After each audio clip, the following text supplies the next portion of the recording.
Imagine a exaustão profunda de quem acaba de escapar das garras da morte no mar Mediterrâneo. O barulho ensurdecedor das ondas quebrando contra a costa rochosa de Malta ainda ecoava nos ouvidos dos 276 sobreviventes. Estavam todos ensopados, trêmulos de frio e profundamente marcados pelo trauma de uma tempestade implacável que durou 14 dias. O cenário ao amanhecer era desolador. Restos de madeira do navio alexandrino espalhados pela areia e um céu cinzento que derramava uma chuva persistente e gélida sobre os náufragos. No entanto, em meio ao desespero e à hipotermia, surge um gesto de bondade inesperado que mudaria o tom daquela provação. Os habitantes locais da ilha, descritos pelo médico Lucas como bárbaros, um termo técnico da época para designar aqueles que não falavam a língua grega, não demonstraram qualquer hostilidade. Pelo contrário, foram movidos por uma benevolência extraordinária, apressando-se em acender uma grande fogueira para acolher e aquecer aqueles homens exaustos que haviam perdido tudo, exceto a vida. É nesse ambiente de refúgio temporário e fumaça que vemos a verdadeira essência do apóstolo Paulo. Mesmo sendo um prisioneiro de alta periculosidade, sob a rigorosa guarda romana, ele não se comporta como alguém que exige privilégios ou espera ser servido. Paulo, o homem cujas palavras haviam sustentado o moral de capitães e centuriões durante a tormenta, agora se agacha humildemente para recolher gravetos secos no chão úmido. Ele compreende que a liderança no reino de Deus se manifesta no serviço mais simples e prático. Enquanto ele junta um feixe de ramos para alimentar as chamas que traziam vida aos seus companheiros, algo sinistro acontece. Uma víbora letal, que estava escondida em meio aos gravetos e foi despertada pelo calor súbito que penetrava em seu refúgio hibernal, salta do feixe e crava os dentes com violência na mão do apóstolo. Imagine o silêncio súbito que caiu sobre o grupo de nativos naquele exato instante. O fogo estalava, a chuva continuava a cair, e ali estava o homem que acabara de sobreviver ao mar enfurecido, agora com uma serpente venenosa pendurada em seu braço. Para os nativos de Malta, aquele não era apenas um acidente biológico infeliz, mas um veredito espiritual claro e direto. O povo da ilha possuía uma teologia instintiva e severa sobre o destino humano. Eles observavam a cena com olhos arregalados e começaram a sussurrar entre si, convictos de que estavam presenciando um acerto de contas divino. Na mente deles, a conclusão era óbvia. Certamente este homem é um assassino. Eles acreditavam piamente na figura de Dike, a personificação da justiça, uma divindade que não deixava crimes impunes. A lógica era cruelmente simples. Se Paulo havia escapado da fúria das águas, mas agora era atacado por uma criatura mortal em terra firme, significava que o destino não permitiria que ele continuasse vivo. Eles esperavam, com uma mórbida certeza, ver o braço do apóstolo inchar rapidamente, ou que ele caísse morto em questão de segundos, vítima de uma paralisia fatal. Era o julgamento final, sendo executado por um réptil diante de todos. Contudo, a reação de Paulo desafiou todas as leis da natureza e destruiu as expectativas daquela superstição. Sem qualquer rastro de pânico, sem gritos de horror e com uma serenidade que só pode emanar de uma confiança absoluta na proteção do Criador, ele simplesmente sacudiu a criatura venenosa para dentro do fogo. A serpente desapareceu nas chamas e o apóstolo continuou sua tarefa calmamente, como se nada tivesse ocorrido. O tempo passou e os minutos se transformaram em uma longa hora de vigília tensa. Os malteses não desviavam o olhar, aguardando o colapso inevitável que nunca chegava. Paulo não apresentava febre, nem sinais de dor, nem qualquer inchaço. A expectativa de morte deu lugar a um espanto absoluto e reverente. Em uma reviravolta dramática de opinião, os mesmos homens que o rotularam de assassino começaram a dizer que ele era, na verdade, um deus. Essa mudança brusca nos mostra como a percepção humana pode ser volúvel, oscilando entre o julgamento e a adoração em instantes. Mas, para além da superstição, o milagre serviu como um selo de autoridade divina para o que viria a seguir. Curiosamente, até hoje em Malta, existe uma tradição popular que afirma que as cobras da ilha perderam seu veneno por causa desse evento bíblico. Antes de continuarmos, inscreva-se no canal e conte para nós nos comentários de onde você está assistindo. Este incidente nos convida a refletir sobre as picadas inesperadas da vida que surgem logo após vencermos grandes tempestades, lembrando-nos que, quando estamos sob o propósito de Deus, nenhum veneno pode interromper a missão que Ele nos designou cumprir. A jornada em Malta estava apenas começando. A mudança na percepção dos nativos de Malta foi instantânea e profunda, marcada por um espanto genuíno.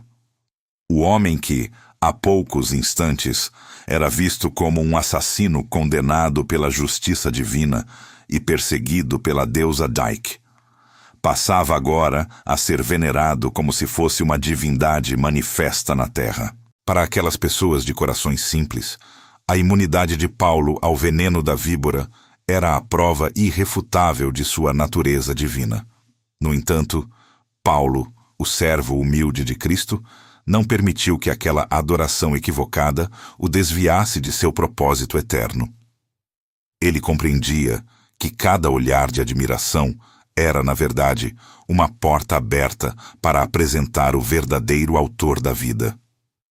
A notícia do milagre na praia espalhou-se rapidamente pelos campos, alcançando a residência de Públio, o principal da ilha, o homem que detinha a autoridade de Roma naquele território.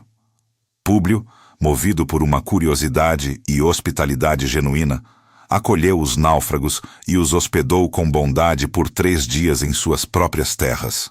No entanto, a providência divina tinha planos que iam além de um simples abrigo contra o frio. O médico Lucas, sempre atento aos detalhes, registrou um detalhe crucial. O pai de Públio encontrava-se acamado, sofrendo de um quadro severo de febres e disenteria. Naquela época, tais condições eram frequentemente fatais e traziam um sofrimento prolongado para os enfermos. Paulo, ao saber da enfermidade do ancião, dirigiu-se ao seu quarto. Sem recorrer a rituais complexos, ele simplesmente orou e impôs as mãos sobre o homem. A cura foi imediata, restaurando a saúde do pai de Públio e selando uma conexão entre a mensagem cristã e a elite de Malta. O que se seguiu foi um verdadeiro avivamento espiritual em uma ilha que vivia sob as sombras de antigas superstições pagãs. O efeito dominó foi inevitável e poderoso. Quando os outros habitantes da ilha, que tinham diversas enfermidades, souberam do que acontecera na residência de Públio, começaram a vir de todos os cantos, buscando o toque e a oração do apóstolo prisioneiro. Paulo, movido pela compaixão de seu mestre, curou a todos, demonstrando que o poder de Deus não conhece fronteiras. Durante 3 meses, a ilha de Malta tornou-se um santuário de esperança e milagres.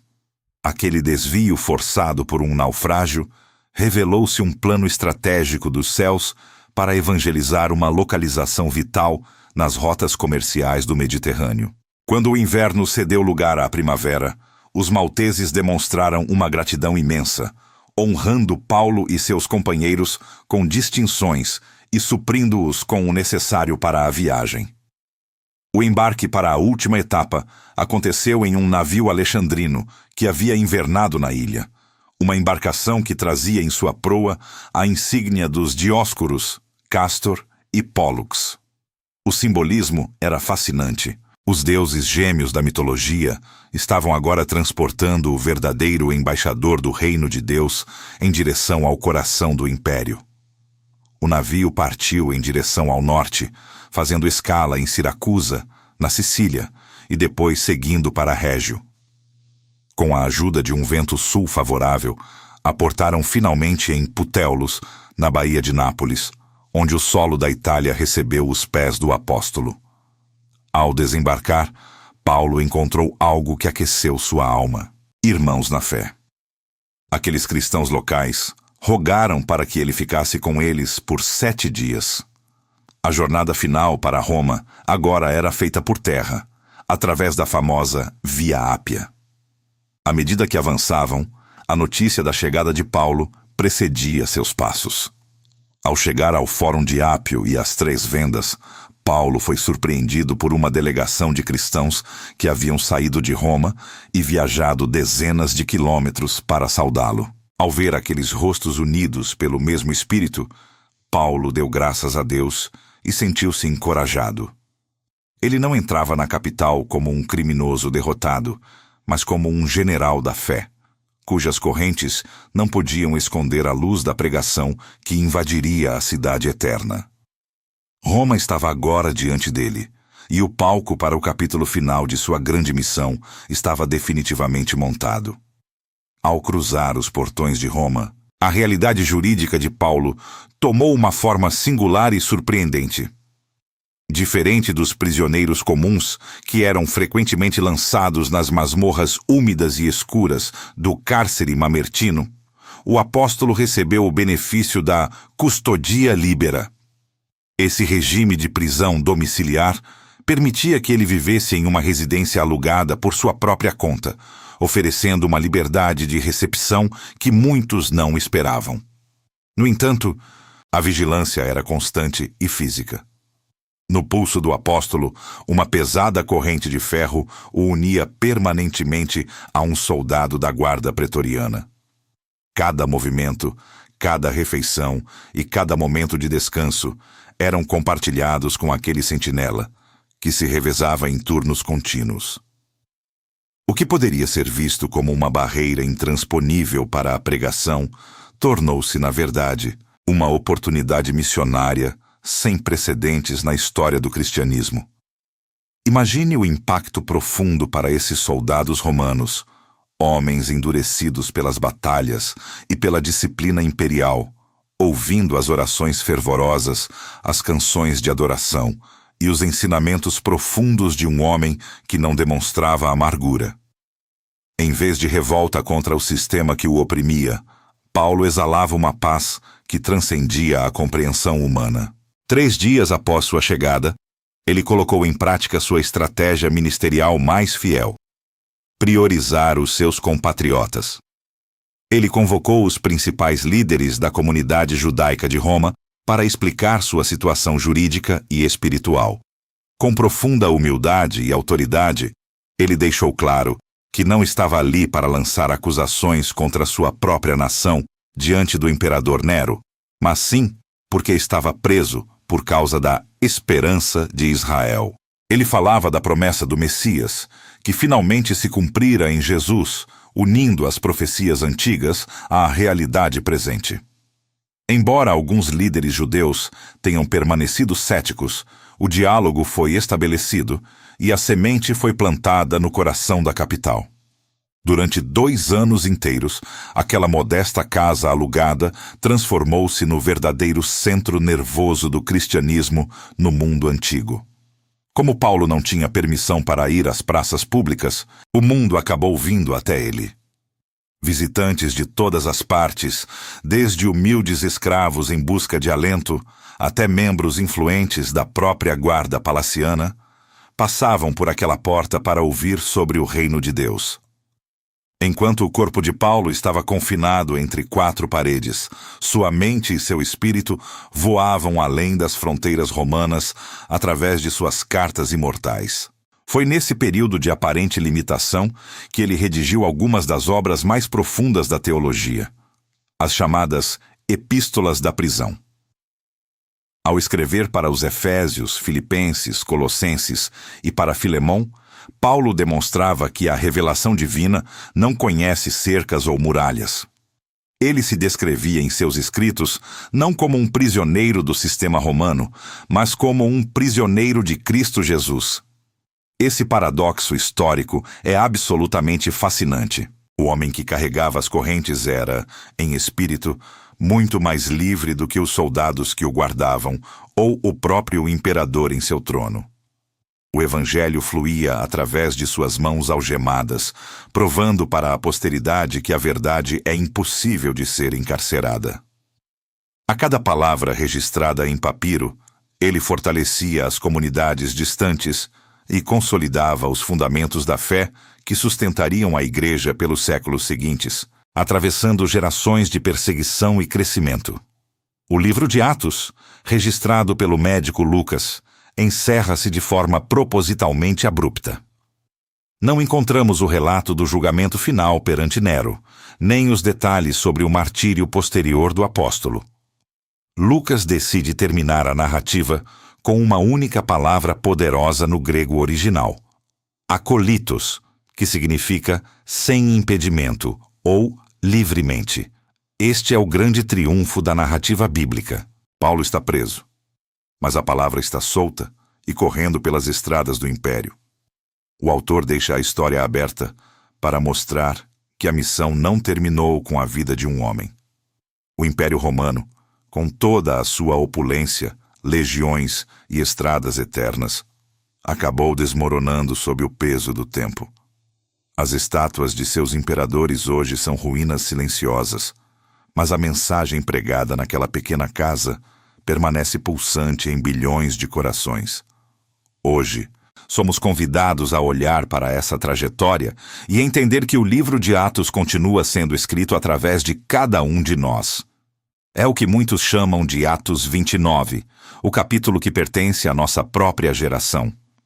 O legado de Paulo nos ensina que as nossas limitações atuais, sejam elas físicas, financeiras ou sociais, nunca são o ponto final quando estamos alinhados ao propósito do Criador. Se você se sente encorajado por essa jornada de superação, fé e resiliência, convidamos você a fazer parte ativa desta história.